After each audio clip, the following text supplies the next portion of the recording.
My parents' 40th wedding anniversary should have been a moment for family unity, but for me it became the final straw. They had rented a sprawling estate for the occasion. High ceilings, gleaming chandeliers, tables draped in crisp white linens, all framed by lush gardens and fairy lights. It was the kind of setting you'd expect for a small wedding, not just a family gathering. But then again, appearances were everything to my parents. I arrived early, hoping for a chance to catch up, maybe share a quiet moment before the chaos of the event took over. But as soon as I walked in, the familiar pang hit. That old suffocating sense of being an outsider in my own family. My younger brother Alex stood near the bar, already surrounded by a cluster of family friends, his laughter cutting through the low hum of the string quartet in the corner. Our parents, dressed to perfection, were making the rounds, beaming as they accepted early congratulations. I was the one they barely glanced at the ghost at the party. As I made my way through the sea of guests, I spotted a small side table with neatly arranged place cards. My fingers skimmed over the names. Aunts, uncles, cousins, even distant relatives from out of state. But mine was nowhere to be found. My heart tightened. I forced a smile and waved at a passing cousin, trying to ignore the sinking feeling in my gut. Finally, I found my mother, her glittering dress catching the light as she directed servers with the precision of a military general. I approached her, keeping my tone light. "Hey, Mom, I think my place card might have been misplaced. I can't seem to find it." She paused, her perfectly arched eyebrows knitting together in a brief flicker of annoyance before smoothing back into her practiced smile. "Oh, Emily, you're at the overflow table. In the garden." "The garden?" I blinked. It took a moment for the words to sink in. The garden wasn't part of the main celebration space. It was where they'd set up a few plastic tables for the distant cousins, old family friends, and the inevitable plus ones who hadn't made the main seating chart. It was the polite equivalent of the kids' table at Thanksgiving. My throat tightened. "The garden, but I'm your daughter." She gave a small dismissive wave, already turning to greet a family friend. "Yes, dear, but you know how these things are. We had to prioritize. Just be a sport about it." The words hit like a slap. Prioritize. As if I hadn't been prioritizing them my entire life. The overlooked, reliable daughter who always showed up, always helped, and never made a scene. I felt my cheeks flush, a sharp heat spreading through my chest. I turned and walked toward the side door that led to the garden, my heels clicking sharply against the marble floor. Stepping out into the cool evening air, the laughter and clinking glasses from inside felt like a distant echo. The garden was strung with mismatched paper lanterns, the tables covered in cheap plastic cloths that fluttered lightly in the breeze. A couple of second cousins, people I hadn't seen since childhood, glanced up as I approached, their expressions politely blank. I sank into a hard plastic chair, the cheap material creaking under my weight. A small, flickering candle in the center of the table cast jittery shadows, its weak flame fighting against the chill. I sat there, my fingers tracing the thin rim of my glass, feeling the weight of every slight, every overlooked moment, every whispered dismissal. Years of being the afterthought, the second choice, the uninvited guest in my own family, as I stared at the faintly glowing paper lanterns above something hardened inside me. I wasn't just going to sit here out of sight and out of mind, quietly swallowing their neglect one more time. No, I had been the dutiful, quiet daughter for long enough. I had given them money when they were in a financial pinch, sacrificed my time and energy to help keep their lives running smoothly, only to be repaid with a plastic chair in the garden. I took a deep breath, the cool air sharp in my lungs, and reached for my phone. If they wanted to treat me like an outsider, fine. I would start acting like one. It was time for me to take back my life, to stop waiting for them to notice me, and to make them understand just how much they had underestimated me. I wasn't just going to walk away quietly this time. This time, they would feel my absence. That night, I drove home in a silence that felt thick, pressing in around me like the humid air after a storm. My knuckles whitened on the steering wheel as I replayed the evening's events. My mother's dismissive wave, my father's absent nod, the plastic table wobbling beneath my elbows, while my brother toasted our parents from the center of the chandelier-lit ballroom. I couldn't shake the sting of it. It felt like a betrayal, not just in that moment, but for a lifetime of overlooked birthdays, ignored achievements, and silent sacrifices.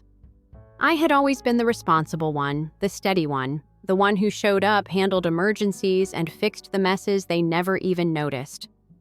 I had played my part in their perfect family performance, always on the periphery, never the star. When I finally pulled into my small, unassuming driveway, I sat in the car for a moment, the engine ticking as it cooled. My phone buzzed, a text from Alex. Just 2 words. "You okay?" I stared at the screen, a bitter smile twisting my lips. He had seen me from his throne at the center of the celebration, quietly slipping out into the garden. But he hadn't followed. He hadn't checked on me, then hadn't saved me a seat at his table. He hadn't even paused his speech. "I'm fine," I typed back, then immediately deleted it. Why should I make this easy for him? Why should I continue to play the role of the accommodating sister, the one who never made waves? Instead, I dropped the phone into my bag and stepped out of the car, the cool night air hitting my skin like a slap. Inside my small, tidy living room, I flipped on the lights and dropped my purse onto the entryway table. I stood there for a moment, staring at the framed photos on the wall. Vacations with friends, a college graduation where my parents hadn't bothered to stay past the ceremony, a few solo trips I'd taken to reclaim my sanity over the years. I crossed the room and pulled out the old file box I kept in the back of my closet. It was stuffed with bank statements, old text message printouts, and email threads, the financial skeletons of my family's closet. Years of bailing them out of covering repairs, of loaning them money I had saved for my own future. Each one a quiet sacrifice I had made to keep the family peace, each one a thread in the tapestry of my silent loyalty. Flipping through the papers, my hands trembled with a mix of anger and exhaustion. I had nearly forgotten how much I had given, how many times I had stepped up when no one else would. Mortgage payments when Dad's business hit a rough patch. Thousands wired to cover medical bills when Mom had her health scare. The time I drained my entire savings to keep their home from going into foreclosure, pushing my own dreams of homeownership to the distant background. They had always promised to pay me back. Always. Yet here I was, shoved into the garden like an afterthought, my sacrifices erased from the family narrative, my place at their table reduced to a folding chair on the outskirts of their perfect little world. I sat down heavily on the edge of my couch, the stack of papers heavy in my lap. If they wanted to pretend I didn't matter, that I hadn't been the backbone of this family for years, then maybe it was time to remind them. Maybe it was time to stop being the quiet, accommodating daughter and start being the woman they clearly underestimated. I flipped open my laptop, a small flicker of adrenaline sparking in my chest as I pulled up my banking app. I still had every transfer, every wire, every note and email detailing the thousands I had funneled into their lives. I had the receipts, and for once, I was going to use them. I scrolled back through the years, the numbers swimming before my eyes. It was staggering, the sheer volume of what I had given them, both financially and emotionally. It wasn't just about the money. It was about every time I had stepped up, stepped aside, or stepped down to keep their world spinning smoothly. I felt a strange calm settle over me as I compiled the files, organizing them into neat, damning folders labeled with dates and amounts. They had taken me for granted, pushed me aside, erased me from their story. But I wasn't just going to fade quietly into the background this time. I leaned back, staring at the screen, my heart beating steadily, each pulse a countdown to the moment I would finally reclaim my narrative. If they wanted a picture-perfect family, I would show them the cracks in their foundation. I would remind them of the debt they had forgotten, of the daughter they had overlooked, and of the price for pushing me to the edge. The morning after the anniversary party, I woke up with a sense of clarity I hadn't felt in years. My phone buzzed with a few unread messages, mostly from my brother Alex, a couple from my parents, and one from my aunt. I ignored them, letting the notifications stack up like the years of unspoken resentment I had buried. Instead, I poured myself a cup of coffee and sat by the window, the steam rising in the early morning light. I took a deep breath, feeling the tension in my shoulders slowly dissolve. For the first time in a long while, I didn't feel the familiar pull to reach out to smooth things over to make myself small for their comfort. I opened my laptop and pulled up the files I had organized the night before: bank transfers, receipts, email threads, a digital archive of my family's quiet exploitation. I had always been the safety net, the backup plan, the one they could count on to fix their problems without a second thought. But I was done being their silent supporter. I started drafting a carefully worded email. It wasn't a plea for understanding or a desperate bid for recognition. No, this was a statement, a cold, calculated reminder of my worth, my sacrifices, and my refusal to be sidelined any longer. Dear Mom and Dad, I typed, my fingers steady. I want to address something that has been quietly simmering for far too long. Over the years, I have provided substantial financial support to this family, from covering mortgage payments and emergency medical bills to bailing out failing business ventures. I did this out of love and a sense of duty, but I now realize that my contributions have been taken for granted, minimized, and in many cases, outright ignored. Going forward, I will no longer be available as a financial crutch or an emotional buffer for this family. I expect the same respect, acknowledgement, and consideration that I have given without question for years. This is not a plea for gratitude, but a statement of my intent to reclaim the time, energy, and financial stability I have sacrificed. I hope you can understand and respect this decision. Sincerely, Emily. I leaned back, reading over the words, feeling a small, satisfied smile tug at my lips. It wasn't dramatic, it wasn't vengeful. It was simply the truth laid bare for them to see. I hit send, the sound of the outgoing message like the click of a lock on a long-closed door. Setting my laptop aside, I reached for my phone. I hadn't planned on confronting Alex, but something inside me snapped when I saw his name still blinking on the screen. I opened our text thread, my thumb hovering over the keyboard. You knew I was in the garden, I typed. You knew, and you said nothing. I hit send before I could second-guess myself, the small burst of courage pushing me to stand, to move, to shake off the years of passivity I had wrapped around myself like a blanket. As the morning sun rose higher, casting long, warm shadows across my living room floor, I felt something inside me shift. I had spent a lifetime shrinking myself, trying to fit into a family mold that never quite made space for me. But now I was done being small. For the first time in years, I felt the quiet thrill of freedom. I didn't hear back from my parents for 2 days. The silence felt strange, almost unsettling, but also liberating. For once, my phone wasn't buzzing with their endless demands or guilt-laden messages. It felt like the static had finally cleared, like I could breathe without the weight of their expectations pressing down on my chest. On the 3rd day, Alex called. I hesitated for a moment before picking up, my heart thudding a little harder in my chest. Emily, he said, his voice tight, what the hell is going on? Mom's been crying nonstop and Dad's furious. They said you sent them some cold, heartless email. What's this all about?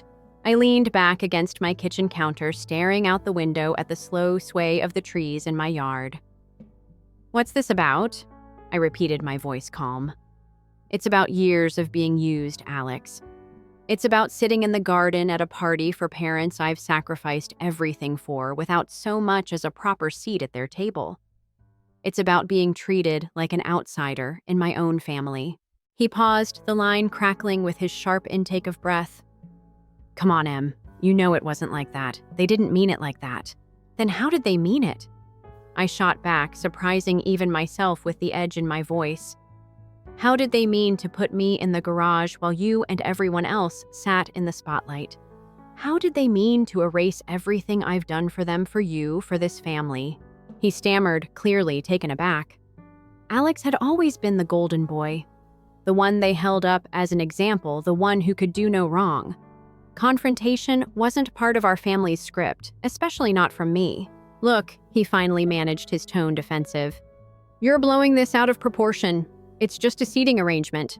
I felt a bitter laugh rise in my throat, but I held it back. A seating arrangement, I repeated, my grip tightening on the phone. Alex, this isn't just about one night. This is about a lifetime of being pushed aside, overlooked, and taken for granted. It's about me realizing that I don't have to accept that anymore." He fell silent again, and I could practically hear the wheels turning in his head, trying to find the right words to smooth things over. He had always been the family diplomat, the peacekeeper, the one who made sure everything looked perfect on the outside, no matter how broken it was beneath the surface. He started his tone softer now, almost pleading. "You know they love you. I don't know, they have a weird way of showing it. You're making this a bigger deal than it needs to be." There it was. The familiar dismissal, the subtle minimization of my feelings, the quiet gaslighting twist that had kept me in my place for so long. "Maybe it's about time I made a big deal out of it," I said, my voice steady. "Maybe it's about time I stopped being the one who always shrinks to make room for everyone else." Before he could respond, I hung up my hands, trembling slightly as I set the phone down on the counter. I stared at it for a long moment, half expecting it to ring again, but it didn't. The silence felt heavier this time, but it was also cleaner, more final. As the minutes ticked by, I felt a strange, unfamiliar sensation spreading through my chest. A quiet, simmering rage, but also a deep, profound sense of relief. For the first time in my life, I had stood up for myself, had spoken my truth without filtering it through the lens of their comfort. I moved to the small desk in my living room, where my laptop still sat open, the folders of evidence I had compiled glowing faintly on the screen. My finger hovered over the mouse pad. A sudden idea sparking to life. If my parents wanted to ignore my contributions, to pretend I had never been the one holding their world together, then maybe it was time to make my absence felt in a way they couldn't ignore. I clicked open a new document and started drafting a letter. A carefully worded, legally sound demand for repayment. I would list every cent, every wire transfer, every emergency loan and quiet bailout I had provided over the years. I would remind them in no uncertain terms of the cost of their neglect. As I typed, a quiet, fierce determination settled over me. I had spent years playing the dutiful daughter, the quiet supporter, the overlooked second choice, but not anymore. I was done being small. The letter was short, sharp, and painfully direct. It outlined every financial contribution I had made over the years. The mortgage payments, the medical bills, the emergency repairs, all carefully itemized, complete with dates and amounts. I kept my tone professional cold, even the way I imagined a lawyer would. I hit send before I could second-guess myself, the email slipping into the digital void with a soft whoosh. For a moment, I sat there staring at the screen, my heart pounding in my chest. There it was, my line in the sand, my declaration of independence. The first response came from my mother less than an hour later. "Emily, this is completely unnecessary. We're family. We shouldn't be talking about money like this. Please call me so we can sort this out." I ignored it. The second message came a few hours later, this time from my father. "I can't believe you're doing this. After everything we've done for you, this is how you repay us. This is not the Emily we raised." I felt a bitter laugh rise in my throat. The Emily they had raised. The quiet, accommodating, self-sacrificing daughter who never questioned her place, who never demanded anything in return, who sat in the garden without complaint. That Emily was gone. The next morning, my phone rang. It was Alex. I let it ring, then ring again before finally picking up. What I said, my tone flat. "Are you seriously doing this?" He snapped, his voice sharp with anger. "A demand for repayment. Are you out of your mind? I shot back, my pulse quickening. Am I out of my mind for finally expecting to be treated like a member of this family, for wanting a shred of respect after years of being used? He hesitated, clearly thrown by my directness.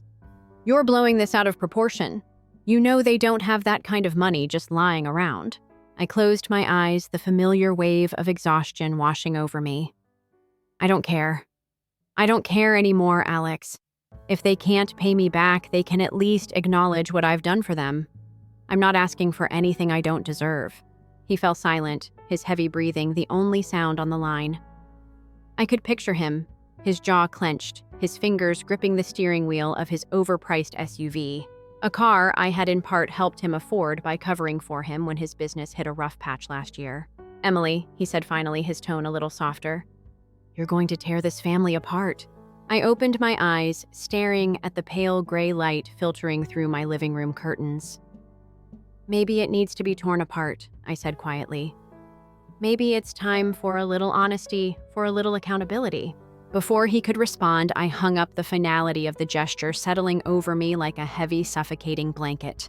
For the next few days, the messages kept coming, some pleading, some angry, others dripping with guilt and thinly veiled accusations. I ignored them all, focusing instead on my work, my friends, my life outside of the tangled web of obligations my family had woven around me. Then one evening, as I sat curled up on my couch, a glass of wine in hand, my phone buzzed again.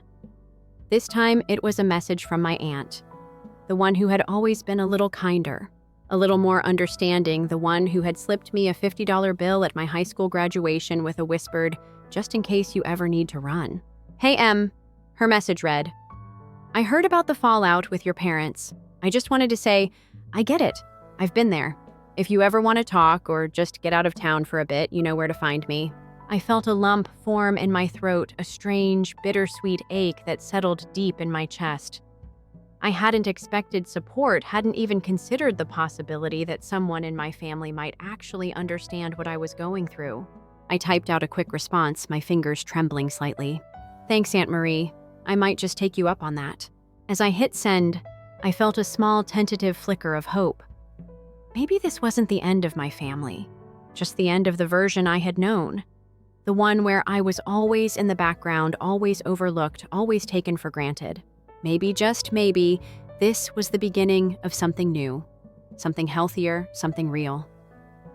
A week passed. My phone had stopped buzzing, the desperate messages from my parents tapering off into a cold, accusatory silence. It felt like the quiet after a storm, unsettling, but also strangely freeing. I found myself walking around my small apartment with a lighter step, my thoughts less cluttered, my heart a little less heavy. Then one morning, as I sipped my coffee, a thick envelope arrived in the mail. My heart sank as I recognized my father's neat, slanted handwriting on the front. I hesitated, the paper feeling heavier than it should in my hands. I set my cup down, took a deep breath, and ripped the envelope open. Inside was a handwritten letter, each line carefully penned in his distinctive, precise script. "Emily," it began. The ink slightly smudged in places as if his hand had trembled while writing. "We received your letter, and I have to admit, it hit us harder than I expected. Your mother and I have spent the past week going over everything. The finances, the years of support, the sacrifices you made without complaint. I won't lie. It's difficult for us to see ourselves as the villains in this story. We always believed we were doing our best, that we were raising a strong, independent daughter who understood the value of family. But reading your words, seeing the numbers laid out so starkly, it forced us to confront a reality we had been willfully ignoring. You were right. We took you for granted. We leaned on you without ever stopping to truly appreciate what that meant, what it cost you, and how it slowly eroded the bond we should have cherished. I can't promise that things will change overnight or that we'll ever truly understand the depth of your hurt, but I want you to know that we hear you and we're sorry. We will find a way to make this right. Love, Dad." I read the letter twice, my fingers tracing the sharp edges of the paper as my mind struggled to process the words. I felt a strange, hollow ache in my chest, a mix of relief, anger, and something that felt uncomfortably close to hope. I set the letter down, leaning back against the kitchen counter as a flood of memories washed over me. Family vacations where I paid for everyone's meals without a second thought, late-night calls from my parents asking for money to cover unexpected bills, the countless small sacrifices I had made to keep the peace. And now, finally, a crack in the wall, a small glimmer of accountability. I glanced at my phone, the screen still dark and silent, and for the first time in years, I felt no urge to reach for it to bridge the gap to make things easier for them. I had said my piece, drawn my line, and demanded the respect I deserved. I had taken my power back. A few days later, I received a text from my Aunt Marie. "Got a spare room if you need a break. Come spend a weekend by the lake. Fresh air, quiet mornings, and a glass of wine on the porch with me. Think about it. I smiled, the tension in my shoulders easing just a bit. I shot back a quick reply. Sounds perfect. I'll bring the wine. As I set my phone down, I felt the strangest thing. A quiet, profound sense of peace. I had spent a lifetime twisting myself into knots, trying to fit into a family mold that never quite made room for me. But now I was free. I walked over to the window, the morning sun spilling into my living room, casting long, golden shadows across the floor. For the first time in a long while, I felt like I was exactly where I needed to be. No more folding chairs in the garden, no more quiet sacrifices, no more being the overlooked daughter. I had found my voice, and this time I wasn't going to let anyone silence it. Storyteller 2. My parents found it amusing to take away my accomplishments. Without us, let's see whether he can succeed. They took everything and smiled. I never sought assistance.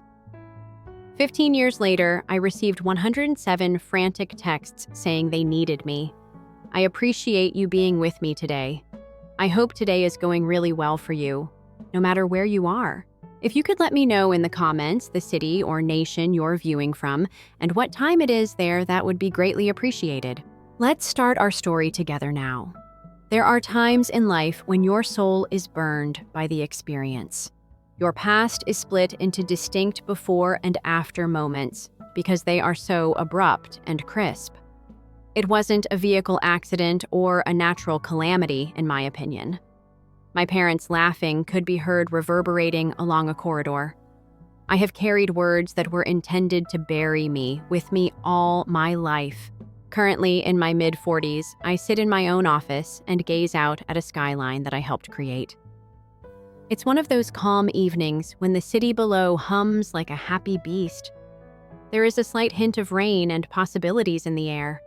The world I lived in 15 years ago is not the same as this one. A universe meticulously constructed brick by brick. After all, I believed everything to be solid, dissolved into dust. Family is the subject of my narrative. The genuine, messy, complex sort, not the kind you see in Hollywood blockbusters where love may become entangled with power. And those who are meant to support you can end up being the ones bringing you down. It's about having the guts to leave the house you believed to be your haven when you discover it's actually a prison, even if doing so means losing everything you held dear. I was always the quiet one growing up, the spectator. Claire, my older sister, stole the show. Harvard Business School, charm without effort, always had the appropriate response. Success was a second nature to them. She was loved by my parents, Richard and Diana, their pride, and Claire was a lighthouse, a bright, noisy creature. My accomplishments, such as earning my MBA while working full-time at their accounting business, were supposed to guide the others. Seemed like subdued tidbits in Claire's big story. I put in more effort than anybody realized, believing that my commitment skill and inherent worth to the family business would ultimately give me a little portion of the publicity Claire earned simply for being alive.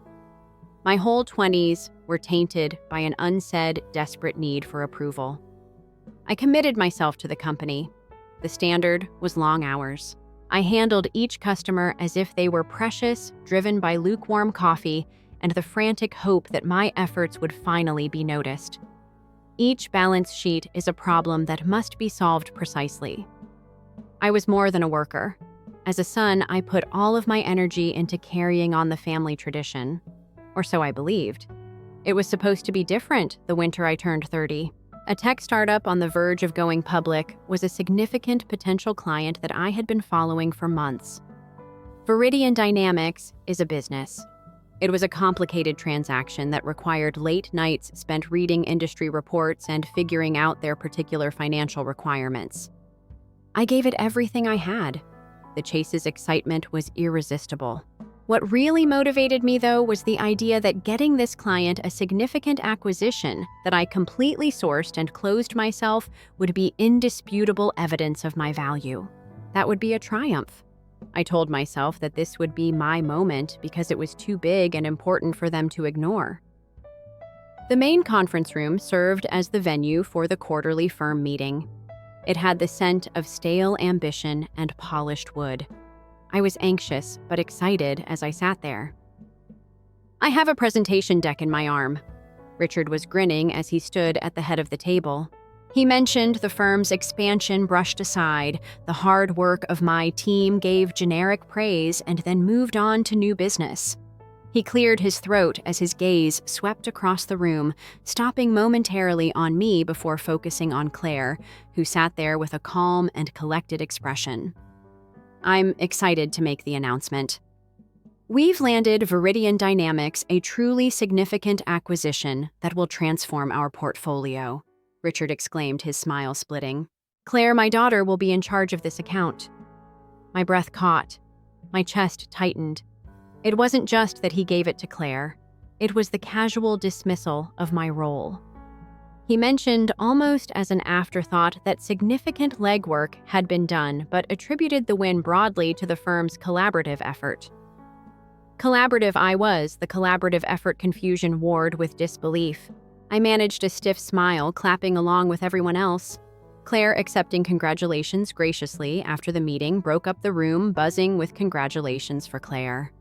I tried to talk to Richard privately, Dad, about Viridian Dynamics. "Indeed. Marvelous news, isn't it?" He cut me off already, turning to talk to someone else. "Claire is just the right fit for them. Young, dynamic." They really connected with her vision. But I landed them. I did all the legwork, the proposal. Details. He waved a dismissive hand. "It's a team win, and Claire has the leadership experience needed for a client of this caliber." Caliber Y had an MBA and years at the firm. It was classic, Richard taking my achievement, minimizing my role, and repackaging it as Claire's destiny. The familiar bitter taste rose in my throat. Doubt gnawed at me. I needed to see the client file the official transfer documents that evening after everyone had left. I went back to the office. The air was cool and still, the only sounds the hum of computers and the distant city traffic. I accessed the shared drive, navigating to the client's folder. I opened the presentation I'd poured my soul into. My stomach dropped. My name was gone. Not just from the cover page, but from the prepared by sections on every slide. Every financial model, every piece of documentation. My detailed contact logs were deleted. Emails I'd sent the client were removed from the shared folder. It was as if I had never touched the account. My hands trembled so fiercely I had to hold the edge of the desk, a frigid fear unlike anything I'd ever experienced began to spread through me. This wasn't just about handing Claire the account. That was painful enough. This was about systematic, purposeful erasing. This was malicious. I stood there for a long time. The stillness of the workplace pushing in. The scent of old coffee and office paper suddenly seemed overpowering. Driven by some frantic, wounded instinct, I grabbed a few hasty, unsteady photographs of the main files on my phone, enough to indicate my name had been there. Then I went back to the home. It was late, yet a light was on in my parents' study. I heard their voices low at first. Then Richard's voice gets louder. I came to a halt at the door. Under my shaking fingertips, the hallway wall's wood grain seemed harsh. To be honest, Diana, it's better that way. Richard said that he was becoming overly ambitious. He was beginning to seem necessary. However, Richard completed all of the job for that customer. The nuances of my mother's typical reluctant complaint were mixed in with her quiet voice. His tone was piercing, impatient. "Claire will do it brilliantly. To be honest, it's time he took a lesson. Depending on us at all times, that he would be handed things." My blood froze. Depending on them. I was expecting things since I had put a lot of effort into this company. The physical strike was the unfairness to them. Then followed the words that would reverberate for years in my head. The nonchalant harshness with which it was delivered left me speechless. "Without riding our coattails, let's see whether he can win." There was a pause, followed by the sound that really made me feel something. Both of them made a soft, airy noise as though they were talking about a harmless joke. It sounded like someone stabbing you. At some point, he will return. Richard laughed dismissively and confidently. "He requires us." The sound of my mother's sigh was one of feeble compliance. I was all too familiar. With every step numb, I retreated from the door. My feet felt slippery on the shiny floor. My childhood home felt strange all of a sudden. Each picture of the family on the wall is an allegation, horrible caricatures of their happy faces. As though someone had wrapped my lungs in barbed wire, my chest constricted. My customer wasn't only taken by them. They'd witnessed my years of work. I made it into a terrible joke out of my frantic want for recognition. My own parents. I awoke to a terrifying reality the next morning. The keys to my workplace were broken. The deactivation of my access card occurred. My business email bounced. All of my customer connections were banned on my phone, which is my business lifeline. My business number was disconnected. I cleaned my desk. Unceremoniously, personal belongings were placed in boxes near the employee entrance. They had mercilessly and methodically interrupted me. Eliminated me in the same way that they had removed my name from the records. With a cardboard box containing my meager possessions, I stood on the pavement outside the building. My face felt chilly in the morning, and I could smell the usual smell of city exhaust on the street. Coffee at a distance felt strange. I felt a deep void in my stomach. The type of feeling you get when you discover that the basic reality of your universe has suddenly been upended. My foundation, the family I had dedicated my life to, had just thrown me out like garbage. My lowest point was that. The initial weeks were a haze of suffering, bewilderment, and embarrassment. My parents' laughing and Richard's hurtful remarks kept repeating in my mind like a broken record when I stayed with a college buddy.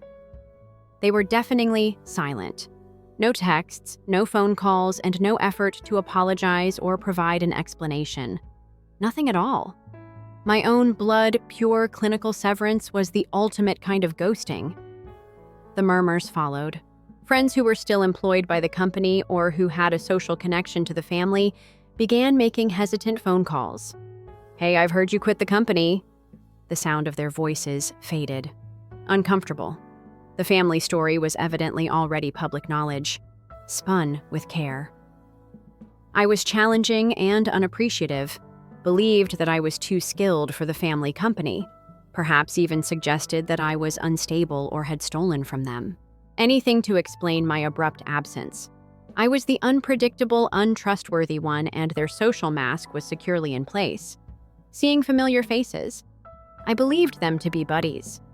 Accepting it was like being betrayed again, a reminder that my parents' influence was not limited to our household. It was a great shame. How was I able to be so ignorant and blind?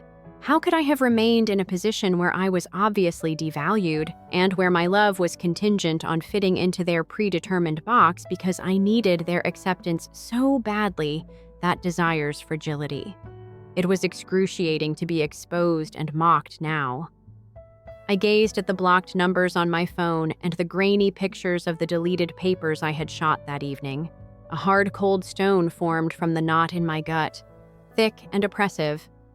Fortunately, the discomfort started to change gradually. A seething, righteous rage replaced the raw grief and guilt, and the anger was so intense that it sent a quiet hum of indignation through my bones. They had not just harmed me.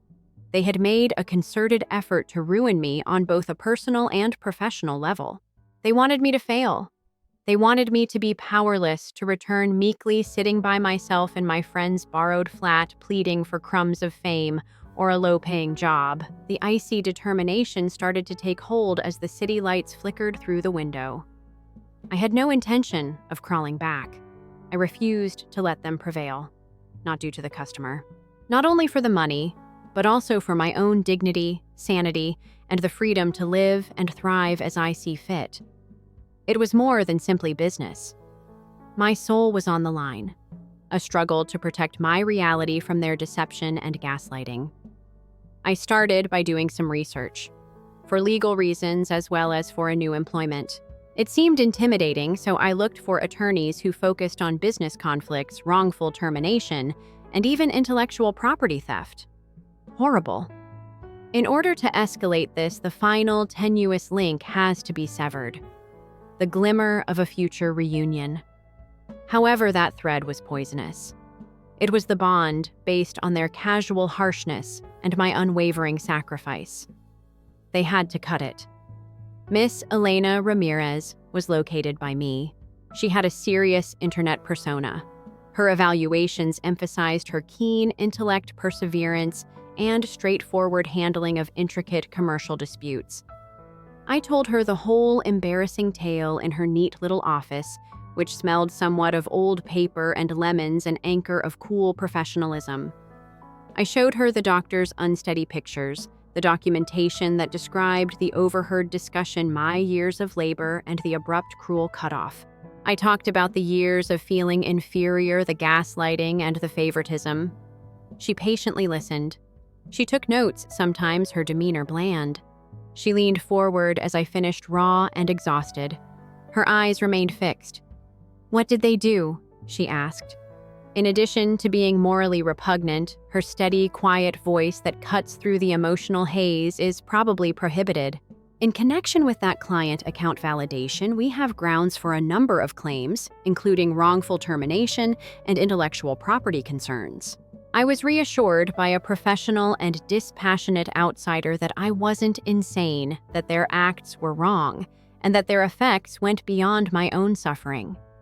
After being smothered, it seemed like the first breath of fresh air.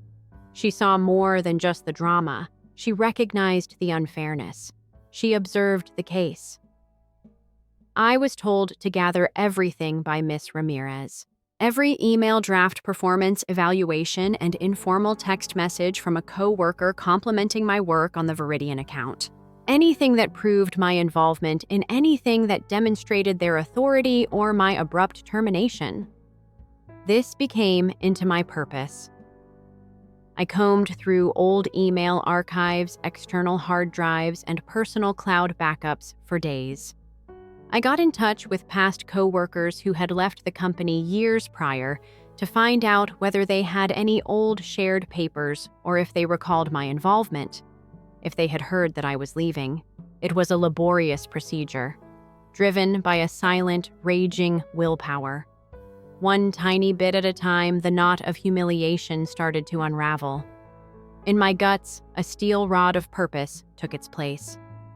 While searching through old corporate data I had stored on a home backup drive years prior, an unexpected and unsettling piece of information came to light during this procedure. Only as a precaution for my own job. I never anticipated this. I discovered a file with the harmless label, Firm History. Early life.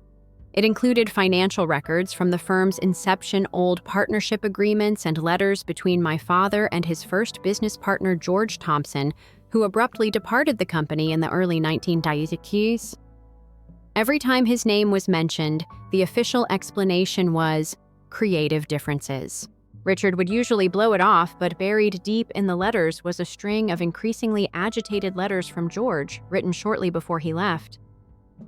In spite of their equal partnership agreement, he accused Richard of persistently trying to force him out, manipulating the company's finances, and using family ties to get an unfair edge in transactions. George talked about his access being restricted, his accomplishments being dismissed, and ultimately a settlement figure that seemed incredibly cheap for someone who helped establish the first reputation of a successful business and co-founded it. It wasn't the same as what happened to me. Although George wasn't Richard's kid, the way he behaved and the ways he used control, marginalization, and money grubbing to gain more and more power were horrifyingly similar. The same playbook was used.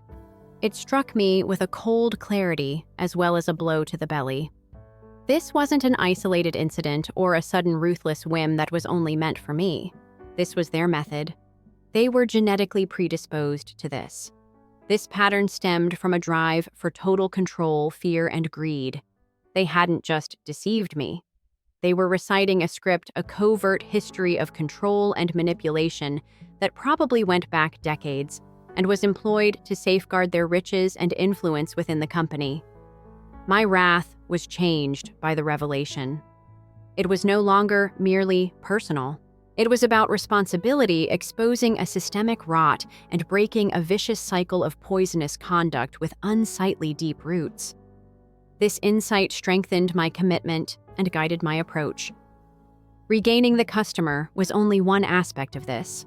Equipped with this devastating insight and an increasing amount of proof, Ms. Ramirez and I spoke about our options. A whole litigation would be time-consuming, expensive, and untidy, revealing private information in a way I wasn't sure I wanted to. However, we were in a position of power, the Viridian Dynamics client. Technically, they were still employed by my parents' company. However, they would undoubtedly go incurring serious financial and reputational harm if they learned the truth about how they were obtained by deceit and the abuse of the individual who actually performed the task. Our objective was to utilize the facts about how they obtained the client as indisputable evidence of their dishonest and unethical behavior, not necessarily to win the customer back for me. This may compel the settlement harm their reputation, and above all, make their activities known to those who really cared. It was difficult to contact Viridian after being barred from company channels. Luckily, I recalled from a non-firm networking event years ago the personal email address of their VP of Operations, Miss Anya Chin. I had to try, even if it seemed unlikely. I wrote a well-crafted email asking for a quick private meeting, which Ms. Ramirez vetted and approved. Since the customer had a right to know and it would affect their relationship with the company, I didn't accuse them in the email. Instead, I just mentioned that I had important information about the account acquisition process that day. The language was accurate, professional, and captivating enough to grab their attention without coming off as a resentful ex-employee out for vengeance. Miss Chen, curious and a touch suspicious, decided to have a brief meeting and insisted on having their legal representative present. The scene was prepared for the encounter. The discussion took place in a neutral conference room downtown on a Tuesday afternoon. It was a sterile area with beige walls and unpleasant chairs. It had the scent of generic cleaning products and business stress.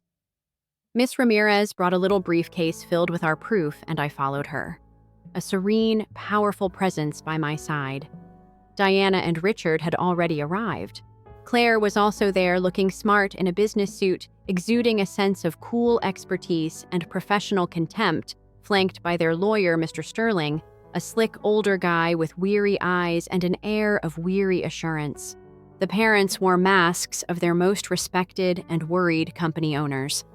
They still obviously had faith in the client's VP of Operations, but I now saw through it all. Miss Chan was there with her own lawyer, Miss Davies, a sardonic, reserved woman. There was an air of unsaid tension in the air. In a theatrical act of civility, Richard gave me a stiff nod that stopped short of his eyes. Diana smiled slightly and strainedly. She clasped her hands in her lap. Claire stayed out of my line of sight, concentrating on her immaculately manicured nails, and sometimes glancing at her parents in annoyance. Mr. Sterling began with a trained, silky voice. He gave their version. I was an unhappy worker who had quit the company due to issues over my job and pay, and I was now slandering the company out of resentment, and maybe the need for recognition.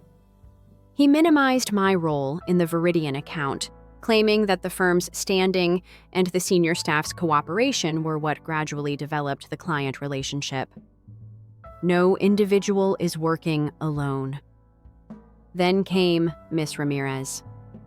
In sharp contrast to Sterling's sensuous tone, her voice was stern, yet calm. She wasted little time in personal assaults or hyperbole. "We're not here to talk about employee complaints," she said. She looked straight into Miss Chen's eyes. "We are here to provide accurate proof on how your company obtained the Viridian Dynamics account with a focus on the intentional erasure of information and major misrepresentations made to the customer." She then laid out our evidence on the conference table and started to deliver it methodically. During the acquisition phase, I had direct emails with Miss Chan and her team. The emails were printed with complete headers indicating that the sender address was mine and not a generic business account. A signed affidavit from Mark, a former colleague who had left the firm years ago and had nothing to gain from helping me, predated the meeting where Claire was announced as the lead testimony. It contained drafts of proposals and presentations that clearly showed my name in the prepared by section, along with metadata and timestamps proving they were created and edited by me. Declaring that he had overheard talks suggesting the parents want to ignore me and give Claire the credit, he detailed my unique work on the Viridian account, with every bit of proof. I saw the masks start to come off. Richard's jaw clenched and his cheeks tightened. In his head, a vein pulsed. Diana's tight grin turned to a terrified one as she fiddled anxiously with her purse. Claire made an uncomfortable move. At last, he gave me a gaze that seemed to be one of icy irritation. Not surprise or guilt. Miss Chan and her attorney, Miss Davies, observed closely, their faces shifting from indifferent interest to worry, and finally to outward displeasure. When Miss Ramirez showed the pictures I had taken with my phone, in contrast to the subsequently wiped copies from the firm's system, the original documents from the night of the meeting still had my name on them. At last, Richard lost it. He blustered, pushing forward in his chair and raising his voice. "Those could be faked. His computer skills have always been strong. He most likely done it himself to harm our reputation. Their legitimacy is verified by the timestamps and metadata." Miss Ramirez calmly said, "Mr. Richard," her tone piercing his arrogance. "Additionally, Mr. Sterling, I would counsel your client avoid bringing up the subject of fraud, since doing so might lead to additional legal action. We'd be delighted to investigate." She hesitated, allowing the danger to linger. The strain was nearly intolerable. They found themselves in a corner. Despite being exposed, they continue to use gaslighting, denial, and bravado to defend themselves. They have it set by default. The last blow was then dealt by Miss Ramirez. The information exposed the faulty core and went beyond merely acquiring clients. Moreover, she said, her tone lowering a little, growing even more solemn, "Our research showed a trend of comparable actions throughout the company's history, indicating that this was a planned tactic rather than a singular occurrence." She produced copies of the damaging letters I had discovered about George Thompson's departure, emphasizing his claims of financial manipulation and Richard's willful marginalization in order to take over the company decades before. She also showed us a copy of a private note from the company's internal records that a current disillusioned employee had given us anonymously. Someone who had personally observed the toxic workplace was talking about ways to effectively transfer client relationships when some staff left shortly before this discussion. This memo, which was dated before the quarterly meeting even happened, specifically mentioned my name in a footnote pertaining to the Viridian Dynamics account and stressed the importance of centralizing contact points and ensuring minimal knowledge transfer to prevent the departing employee from keeping client connections. The client was no longer the only consideration. This was undeniable evidence of a long-standing systematic practice of manipulation, treachery, and maybe fraudulent activity for power and financial advantage. It revealed decades-old hostility and premeditation. It made a clear connection between my predicament and the sinister past I had discovered, demonstrating that this was not a singular occurrence, but rather a well-thought-out business plan based on deceit power and a readiness to sacrifice anybody who stood in their way. There was silence in the room. The intensity of the disclosed truth caused the air to crackle. Richard's face turned a blotchy, apoplectic crimson as the hue faded. Diana's eyes widened in terror as she gasped and covered her lips with a shaking palm. At last, Claire appeared really terrified, her poise crumbling. She whispered angrily as she glanced at her parents. "What have you done, Dad?" Mr. Sterling seemed very uneasy as he stammered, "This doesn't matter. Firm concerns old history and secret information. It identifies a pattern of behavior that is closely related to a claim of wrongful termination and fraudulent misrepresentation." Like ice, Miss Ramirez shot back her voice. "It implies a willful attempt to mislead and take advantage of both clients and staff." Viridian Dynamics was purchased under false pretenses, according to Miss Shun. To prevent him from following you, the worker who completed the task was carefully removed. For the first time since Miss Ramirez started Miss Chen, the client VP spoke. Her smooth voice sliced through the tension like a knife. She referred to him by his first name, Mr. Richard. Her tone was cold, a glaring reflection of the professional distance that had just exploded. Is this accurate? Did you intend to deceive us? To conceal who worked on our account to put someone else in charge, even though they hadn't completed the acquisition? As he stumbled, Richard's brow began to perspire. No, of course not. This is ridiculous. He's telling lies. Everything is twisted. He is an unhappy worker. He was weak in his denial. Crazy. That man drowning in his own dishonesty. Beside him, Diana broke down in silent sobbing. Claire appeared enraged, but she focused her ire on her parents. Anger thins her lips. Miss Chun glanced at Miss Davies, her attorney, who nodded slightly and firmly. She then returned her attention to my parents. A chilly, professional disappointment hardened her face. This is not acceptable. Integrity and honesty are important to our business. Based on the indisputable proof that was shown today, it is obvious that your company has seriously violated ethical standards and public confidence. She got to her feet, carefully gathered her paperwork. With immediate effect, we are ending our relationship with your company.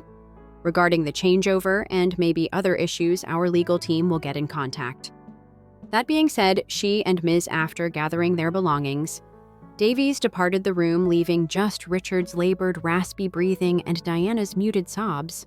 The ensuing hush was deafening. It was more than simply tense. The weight of failure, humiliation, and the acrid taste of repercussions weighed heavily on it. My parents' expressions were a mix of disbelief, anger, and growing terror as they gazed at the empty doorway. Their victory, which was based on erasure and falsehoods, had suddenly vanished in front of them. On the floor of the meeting room, their well-crafted facade of respectability was in ruins. This was the calm, clinical moment of justice delivered by the unquestionable weight of truth and the client's integrity rather than by retaliation. The true triumph was revealing the truth about their business practices. I didn't need to win the customer for myself. Demonstrating that I might achieve by being truthful rather than by imitating them. I gave them a look. My father was vanquished and left in the open. His expression was one of incredulous rage. My mom broke down in self-pitying cries.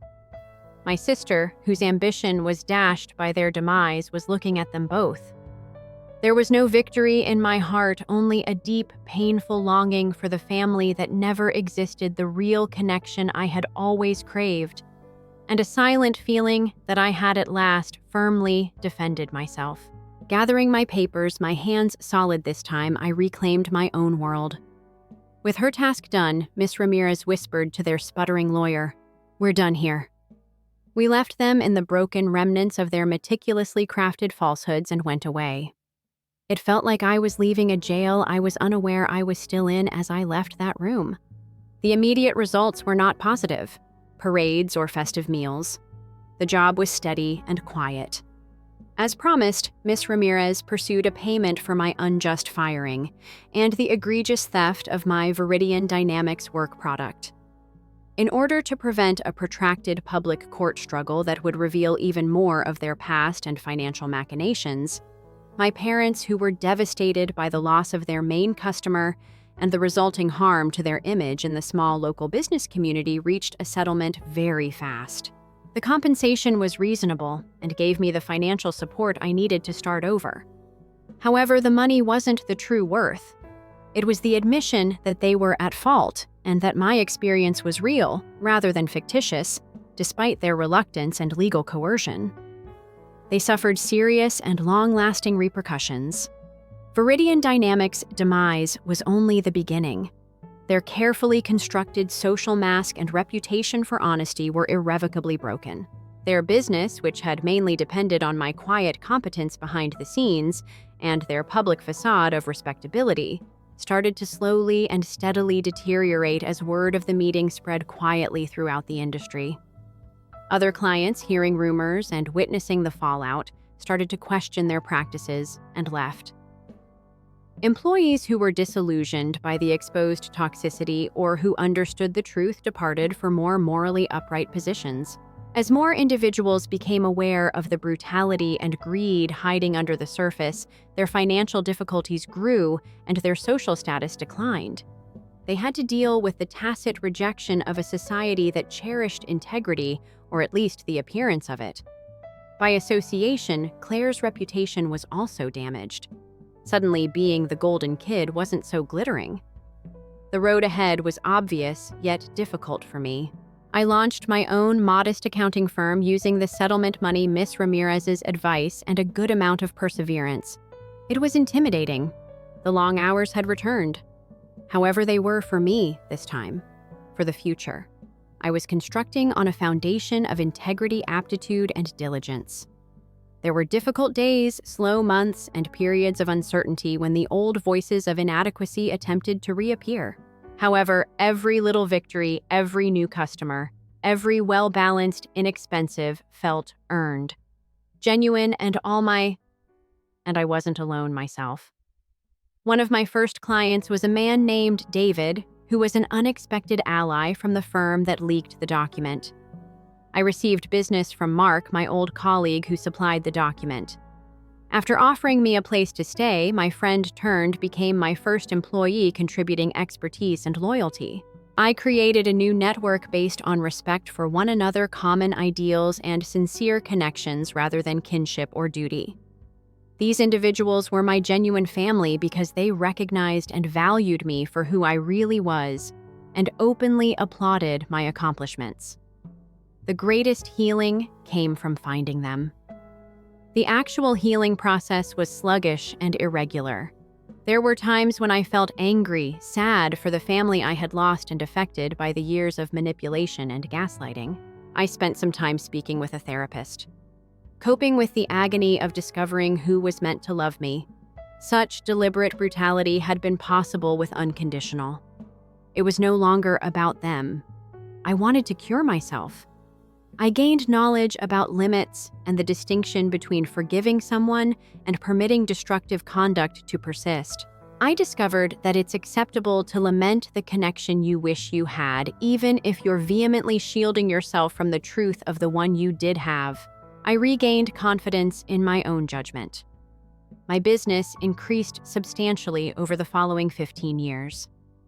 I achieved success by working hard, being resilient, and having integrity rather than by riding coattails. I traveled, purchased my own house, made lifelong significant connections, and discovered a happy, purposeful, and peaceful existence. The old family drama was pushed aside. With its characters fading into the distance, a torturous chapter came to an end. I didn't interact with Richard, Diana, or Claire very often. They never acknowledged the past, and their forced grins were usually brittle due to distant Christmas cards and maybe shallow interactions at a rare gathering of common acquaintances. They never expressed regret or acknowledged their actions. It was thwarted by their arrogance or even by their total incapacity to confront the reality of their behavior. Eventually, I also ceased relying on them. I didn't need their recognition or regret to be at peace. Then this past week arrived. It was a wet Tuesday evening, and I was wrapping up my work late. Outside my window, I can see the city lights flashing while a gentle jazz tune plays in the background. My phone buzzed with a notification about a new message request on an old, little-used social media account. Normally, my phone is silent in the nights. I clicked it open out of curiosity. Diana sent it, and a series of others below it. From Claire, from Richard. The numbers next to their names increased quickly as you scrolled down 50, 80, 100, 107, 107. Desperate messages. They lasted for a number of days. The initial ones were hesitant, even ungainly. Son, are you all right? We have you on our mind. Then they got more serious. The civility that was so painstakingly constructed is vanishing. Give us a call, please. It is crucial that we speak. They revealed glimpses of crisis as their panic grew. Their business was suffering miserably. Now they had to deal with the consequences of their poor investments. Legal issues resulting from long-standing dubious activities may be connected to George Thompson or even the eventual emergence of Viridian Dynamics. Health problems were brought up. Claire was facing a challenge that was causing her brilliant life to lose its shine. They required assistance. Financial assistance. Links, legal counsel. My recommendation: we acknowledge our imperfections. Diana's first message read swiftly, then a traditional deflection. However, isn't family family? Now we need you. It's really hard. Your dad isn't feeling well. He regrets certain things according to another of her. Richard sent out less mails.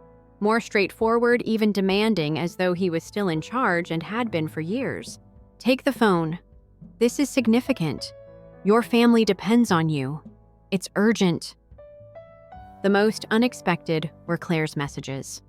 A mixture of fear and barely concealed expectation that verges on indictment. Why don't you answer, do you not understand our situation? It's not good. We hoped you would. They sounded damaged, in a desperate situation, making contact with the one they had rejected.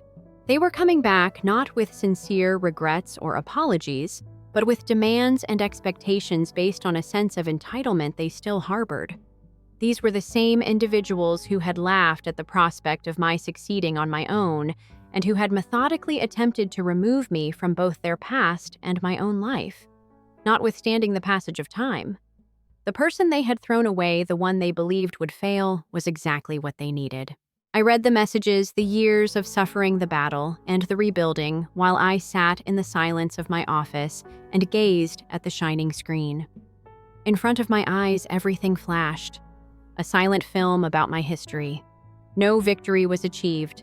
No, I did tell you so. Contentment. There was only a deep silence. A feeling of completion.